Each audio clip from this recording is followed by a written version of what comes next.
ഓം നമോ ഭഗവതേ വാസുദേവായ. കൃഷ്ണ ഗുരുവായൂരപ്പ. ചോറ്റാനിക്കര മകത്തൊഴലാണ് കേട്ടോ വരുന്നതേ അല്ലേ. മാർച്ച് 12-ാം തീയതി ചോറ്റാനിക്കര ദേവീക്ഷേത്രത്തിലെ മകം തൊഴൽ ഉത്സവമാണ്. എന്താ ഇങ്ങനെ എടുത്ത് പറയുന്നത്? നമ്മൾ എന്തൊരാഗ്രഹമാണ് അമ്മയുടെ മുൻപിൽ പോയി പറയുന്നത് എങ്കിൽ ആ ആഗ്രഹം നിറവേറ്റി തരും അമ്മ എന്നാണ്. എന്ന് പറഞ്ഞാൽ നമ്മൾ പ്രാർത്ഥിക്കുന്ന ആഗ്രഹത്തിന് നമ്മൾ യോഗ്യനാണോന്നും കൂടി ഉണ്ട് കേട്ടോ അല്ലേ. നമ്മൾക്ക് ദൈവികമായ പ്രാർത്ഥനയിലൂടെ ദൈവകടാക്ഷത്തിലൂടെ നേടിയെടുക്കാൻ കഴിയുന്ന അനുഗ്രഹമാണെങ്കിൽ അത് തീർച്ചയായും ആ അമ്മയുടെ മുൻപിൽ പോയി ഈ ചോറ്റാനിക്കര മകം നാളിൽ തൊഴുതു പ്രാർത്ഥിച്ചാൽ നേടിയെടുക്കാൻ കഴിയുന്നതാണ് അല്ലേ. വിവാഹം കഴിയാത്തവരൊക്കെ അന്നത്തെ ദിവസം പോയിട്ട് അമ്മയുടെ മുമ്പിൽ നിന്ന് പ്രാർത്ഥിക്കും. അനുയോജ്യമായ ഒരു വിവാഹം നടക്കണേ, അതിൻ്റെ സന്തോഷവും സമാധാനവും ദീർഘായുസ്സും എല്ലാം അമ്മ നൽകണേ എന്ന് പ്രാർത്ഥിച്ച് മകം തൊഴലിന് വിവാഹം കഴിയാത്തവരൊക്കെ പോയി നിന്ന് പ്രാർത്ഥിക്കും. എന്നാൽ വിവാഹം കഴിഞ്ഞവരോ അവരെന്താ പ്രാർത്ഥിക്കുക? ദീർഘസുമംഗലിയായിരിക്കണേ അല്ലേ, അസുഖങ്ങളൊന്നും ഇല്ലാതിരിക്കണേ. അങ്ങനെ എന്തൊക്കെ നമുക്ക് മനുഷ്യർക്ക് എന്തൊക്കെ ആഗ്രഹങ്ങളാണ് അതെല്ലാം അമ്മ നിറവേറ്റി തരുന്നൊരു ദിവസമാണ് ചോറ്റാനിക്കര മകം തൊഴലേ അല്ലേ. കേട്ടിട്ടില്ലേ? വളരെ പ്രശസ്തമായ ഒരു ഉത്സവം തന്നെയാണത്. അത് വരുന്നത് ഈ മാർച്ച് 12-ാം തീയതിയാണ്. മാർച്ച് 12-ാം തീയതി ആണ് ചോറ്റാനിക്കര മകം ദർശനം നടക്കുന്നത്. വളരെ കേമായിട്ട് നടക്കുന്നൊരു ഉത്സവമാണ്.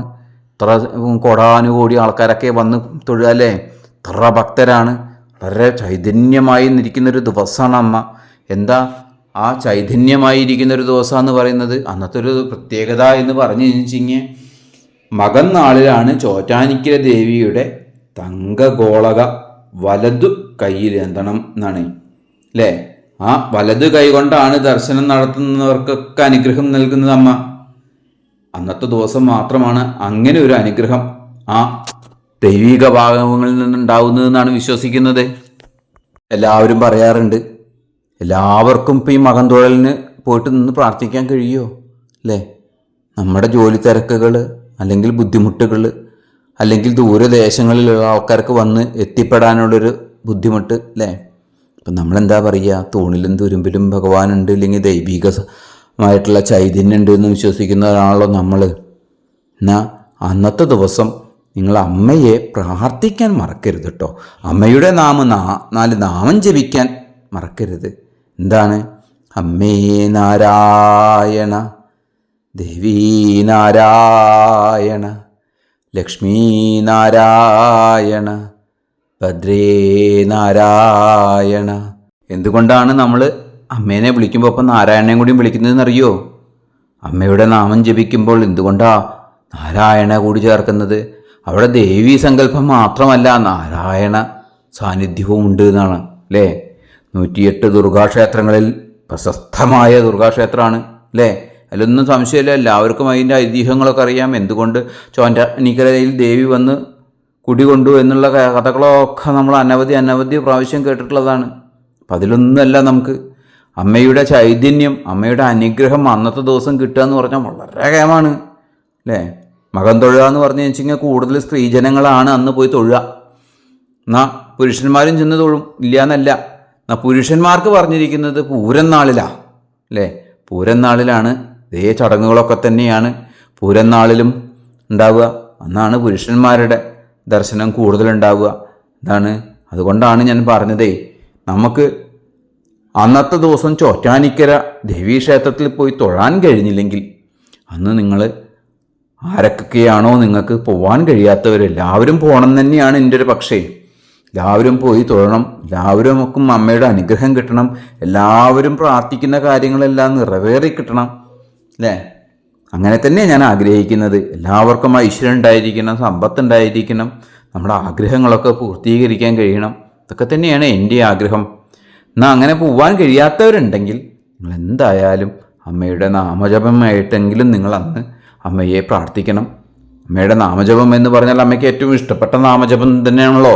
അമ്മേ നാരായണ, ദേവീ നാരായണ, ലക്ഷ്മീ നാരായണ, ഭദ്രേ നാരായണ. ഇത് പലരും ഇനിയിപ്പോൾ ചോദിക്കും, എത്ര പ്രാവശ്യമാണ് ജപിക്കേണ്ടത്? ഇതിനൊരു കണക്കൊന്നുമില്ലന്നേ.